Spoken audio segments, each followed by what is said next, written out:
Kalau bibit tuh sekarang berapa Pak harganya? Wah, kalau ngomong bibit kita nggak berani.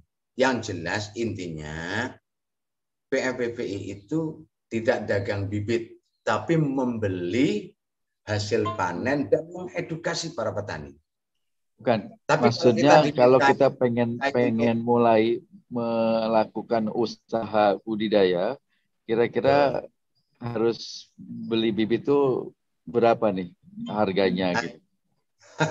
Kalau saya tidak berani ngomong harga bibit karena di sana ada semua bibit itu ada apa ya, kriteria harga, kriteria pemilihan bibit, dan itu pemilihan bibit harus benar-benar diseleksi. Kalau kita ngomong bibit sulur 2 meter itu bisa berbunga 1 tahun atau 1 tahun lebih dikit, berarti kita harus pilih bibitnya satu gede dan tua.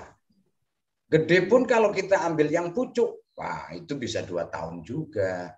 Gitu. Jadi kita tidak membahas harga bibit ya Mas, teman-teman semua. Kita nggak mau karena miskomunikasi itu akan terjadi nanti kalau sudah ngomong harga bibit. Tuh, kita nggak berani. Baik. Berani di sana ada bibit banyak sekali di sana, tapi harus pilih. Ingat, kalau kita mendapatkan atau pesan bibit kepada siapapun, nanti daunnya, minta daun satu. Bentar ya, kita kasih contoh ya. Biar nggak keliru. Kalau keliru, ya fatal sudah kita merawat dengan bersusah payah, tapi toh nyatanya itu bukan vanili apa, planifolia, atau bahkan itu adalah vanili dari hutan. Jadi begini, bentar. Ini Pas Loyo ini. Ini daun vanili. Kalau kita ingin melihat bahwa ini adalah vanili yang benar, planifolia. Ini pas pada waktu kita tekuk. Misalnya mau beli bibit, kita tekuk aja. Kalau berbunyi tek, itu berarti planifolia. Kalau tidak berbunyi, bukan. Itu vanili hutan dan tidak akan berbuah. Banyak kejadian teman-teman. Banyak kejadian teman-teman yang ada di Jawa Tengah juga banyak, di Jawa Timur juga ada. Ini mana yang bagus? Nah ini ya, ini bibit apa, daun vanila. Monggo kita dengarkan. Terdengar? Bunyi. Berbunyi. Dan ini planifolia. Kalau tidak berbunyi misalnya, pes gitu aja, jangan enggak Pak, enggak beli bibit gitu aja. Oh gitu ya, ya. Oke. Nah itu positif. Bapak dan Ibu. Positif planifolia. Ya. Ya, oke Pak Budarin. Ini saya dikirimin foto banyak dari Bapak, mungkin saya tayangkan sebentar sambil dijelaskan Pak ya, foto-foto ini Pak ya. Oke, siap.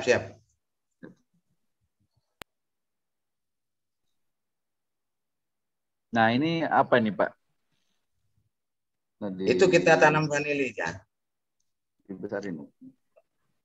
Itu tajarnya pakai tajar kayu gamal, bibitnya sulur 2 meteran.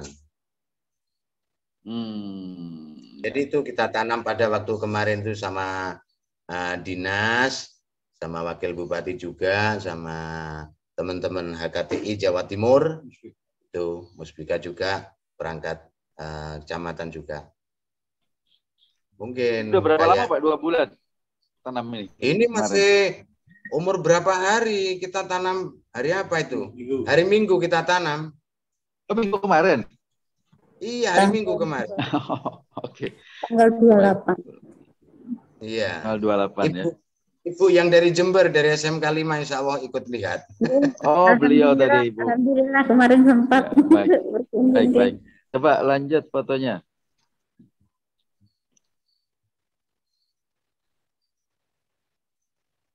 Nah ini ya, Pak.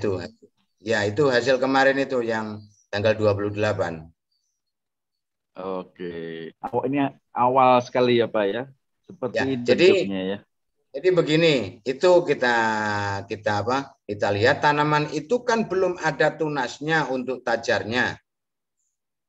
Nah, itu banyak pertanyaan. Loh Pak, itu apa tidak kepanasan? Loh Pak, nantinya kalau begini-begini apa tidak terbakar dan sebagainya. Kita mensiasati bahwa sekarang musim hujan. Jadi insya Allah terik mataharinya kan tidak terlalu gede banget. Sehingga kita lihat perkembangan mulai hari Senin dan kemarin itu juga tidak ada sedikit pun gejala-gejala kena terik matahari yang sangat pengaruh. Jadi alhamdulillah aman-aman saja. Gitu. Lanjut.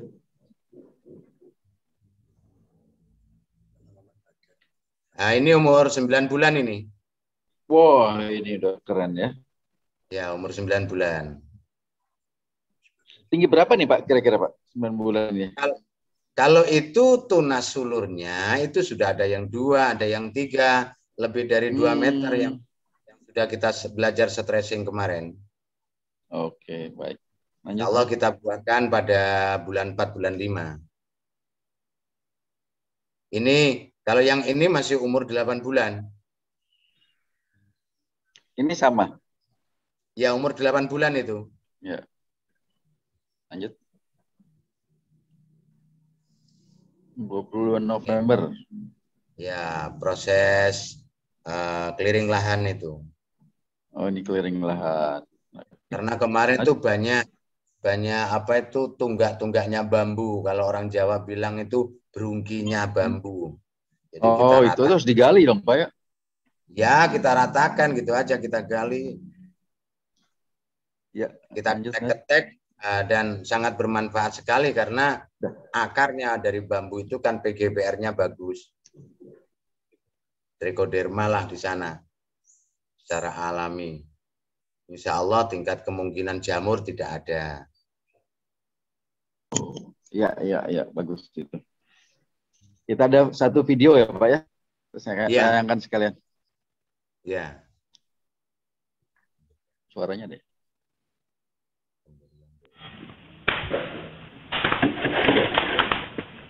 Loro, Bu. Loro.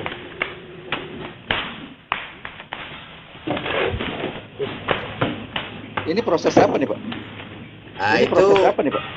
Ya, nah, itu pemberian yang jadi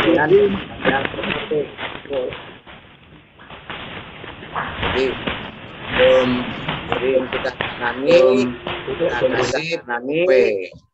Itu bahannya dari kotoran hewan kambing, kohe kambing. Oh, kohe ya. Nah, jadi kita kasih dasar seperti itu biar paling tidak dia tanaman umur 1 minggu atau maksimal 10 hari sudah berakar, atau 1 atau 2 ruas yang kita tanam 3 ruas itu sudah berakar, jadi persiapan makanannya sudah ada di dalamnya. Gitu. Jadi tingkat nutrisinya ya langsung aja. Pak Darin, ini sudah banyak sekali yang ingin mengajukan pertanyaan, ternyata luar biasa ini. Ya, saya baca. Pertama tentu dari Pak Satria ini sangat setuju dengan kepres tentang panen tua paneli gaskeun gitu. Menuju Indonesia penghasil panen nomor 1 dunia. Siap Pak Satria.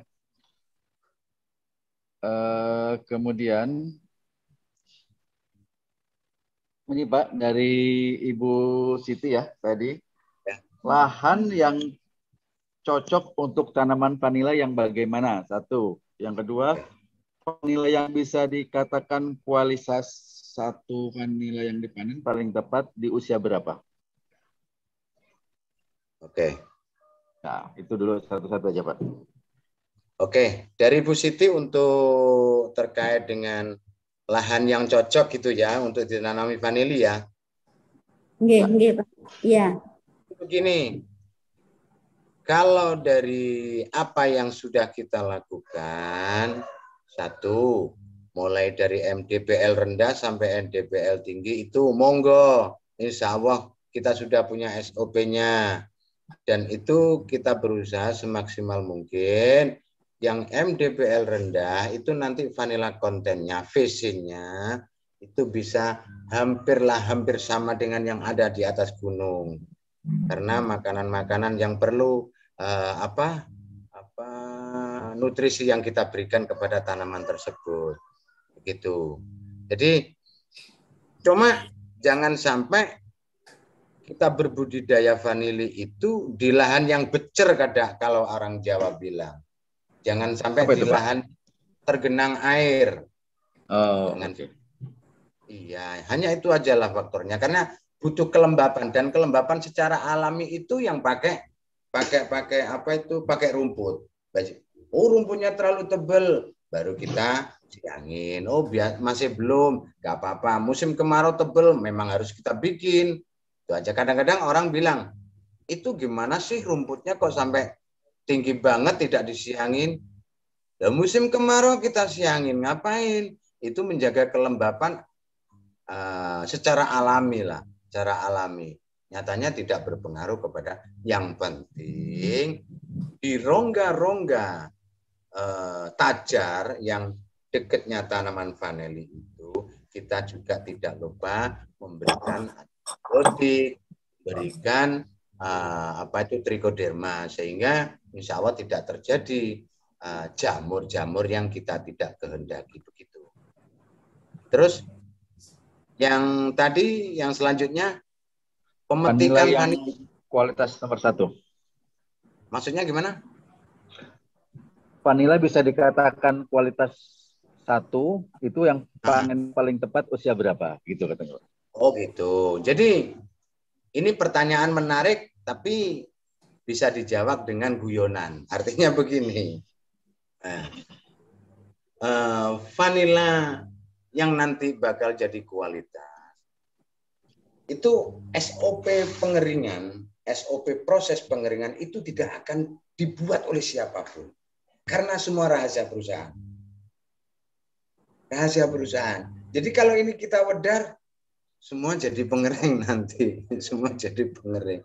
Jadi usia tua, misal di MDPL rendah bisa jadi 7 bulan lebih dikit, itu sudah tua, dan itu insya Allah menjadi kualitas bagus, grade A juga, bisa grade B.